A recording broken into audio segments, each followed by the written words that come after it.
రాజాదిరాజ యోగిరాజ పరమాత్మ పరంధామ समस्त परिवाराय सर्वमंगल विग्रह स्वरूप समर्थ सद्गुरु साईनाथ महाराज की जय।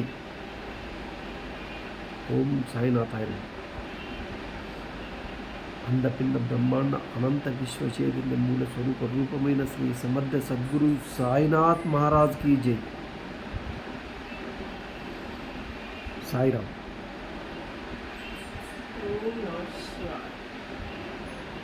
ओम विश्व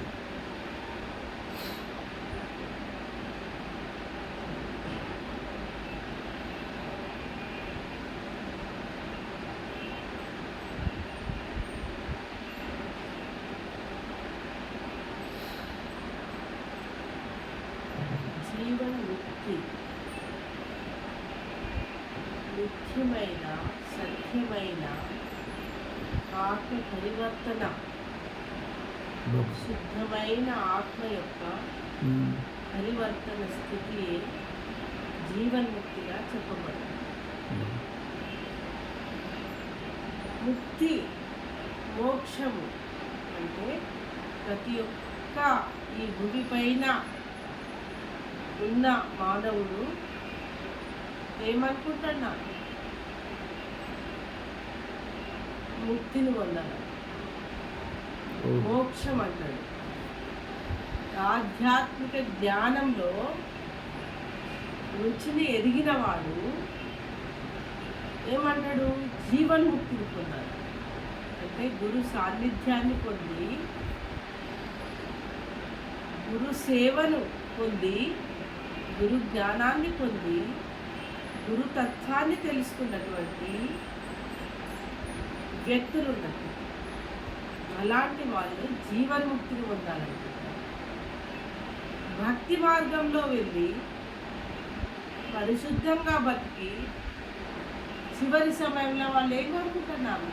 వాళ్ళకి ఆ జన్మల గురువు లభించలేదు, కానీ భగవంతుడి సేవకు అంకితం అయిపోయినా, నువ్వు ఎన్ని మంచి పనులు చేసినా, ఎంత స్థాయికి ఎదిగినా, ఎన్ని సంపాదించినా, గురువు యొక్క శక్తిని తెలుసుకున్నప్పుడు, గురు కటాక్షం నీపై కురవనప్పుడు నువ్వు జీవన్ముక్తిని పొందలేవు. జీవన్ముక్తి అన్న అర్థము ఒక్క గురువు నుంచి పొందే అద్భుతమైనటువంటి రుచి, ఆనందము. జీవన్ అంటే జీవితంలో ఉండగానే ముక్తిని పొందాలి. కానీ భక్తి మార్గంలో ఉన్న వాళ్ళు ఏం కోరుకుంటారంటే, పుట్టుక నుంచి యవ్వనం నుంచి వృద్ధాప్యం వరకు జీవితం బాగుండి మంచి పనులు చేసి భగవంతుడి సేవతోటి చాలు ముక్తి పొందాలనుకుంటారు. కానీ అది నిజమైన జీవితం కాదు, నిజమైన సత్యం కాదు. తన లోపల తానుగా ఆత్మశుద్ధిని పంచుకున్నవాడు మాత్రమే జీవ సమాధి స్థితికి వెళ్ళినప్పుడు అది నిజమైన జీవన్ముక్తిగా మనము ఆ సాధన మార్గాన్ని ఆ భగవంతుడైనటువంటి ఆదిగురువైన శివుడు ఒక గురువు రూపంలో వచ్చి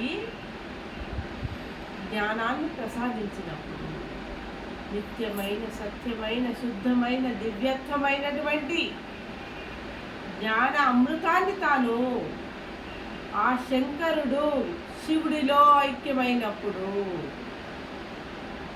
శివశంకరుడిగా మారి ఆది గురువై ఈ విశ్వానికి ఒక వెలుగై ప్రజ్వలిల్లగలుగుతాడు, ఆనందాన్ని ఇవ్వగలుగుతాడు, నిజమైన సత్యాన్ని చెప్పగలుగుతాడు. ఆయన నుండే ఎంతో మంది గురువులు అనేవాళ్ళు,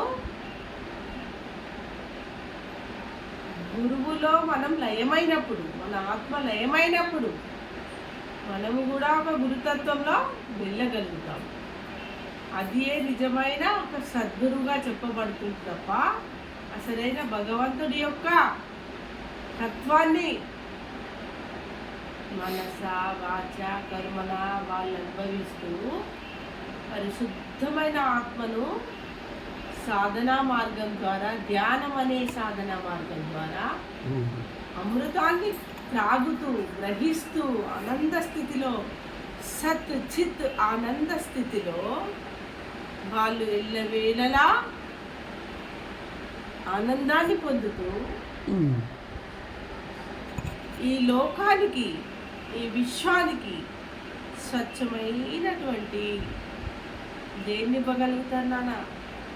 స్వచ్ఛమైన వెలుగునిస్తారు, పరివర్తన చేస్తారు. లోక కళ్యాణార్థమే ఈ యొక్క సద్గురువులు అనేవాళ్ళు ఈ భూమిపైకి రావడం అనేది జరుగుతున్నది.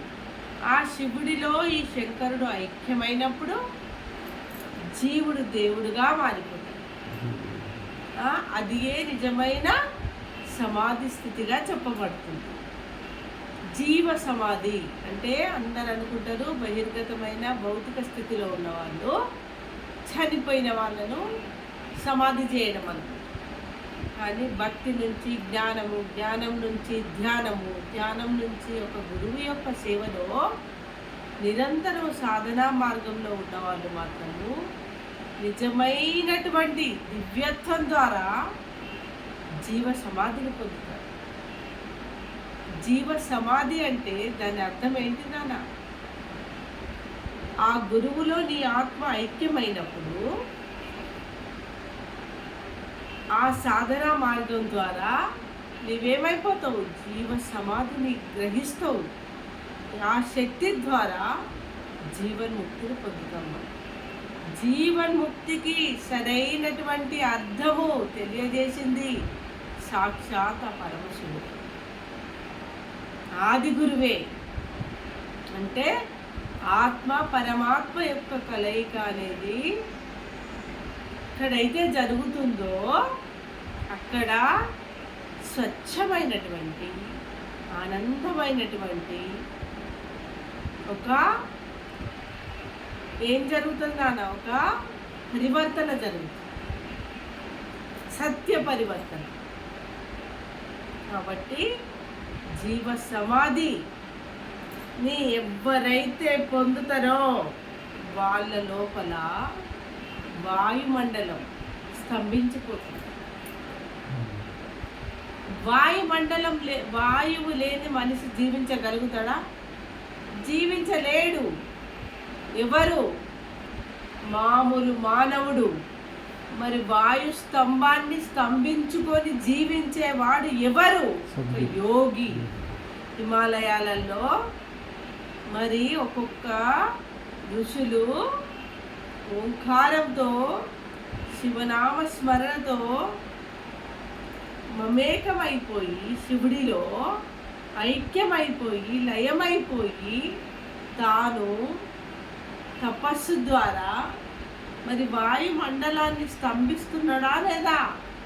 అంటే అక్కడ ఏం లేదు, మన లోపల పంచతత్వాలు ఉన్నాయి. ఆ పంచతత్వాలను కూడా ఆపే శక్తి ఎవరికి ఉన్నది? ఒక యోగికి మాత్రమే ఉంది, ఒక దైవానికి మాత్రమే ఉంది, ఒక యోగి గురువు సద్గురువుకు మాత్రమే ఉంటుంది. కానీ వాయువును స్తంభించే శక్తి ఒక సద్గురువుకు ఉంటుంది. అప్పుడు గాలితో పని లేదు, ఆకలితో పని లేదు, దేంతో కూడా పని అనేది ఆ గురువుకు అవసరం లేదు. ఎందువల్ల అంటే మనకు అవసరమైన ఆహారాన్ని, మనకు అవసరమైనటువంటి శక్తిని, ఈ భూమిని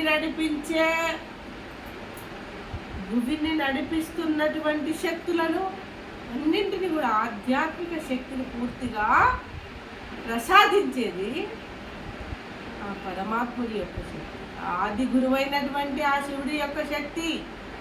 ఆ శివుడిలో శంకరుడు ఎలాగైతే ఐక్యమైనప్పుడు తాను వాయు స్తంభాన్ని స్తంభించగలుగుతాడు, గాలిని ఆపేయగలుగుతాడు.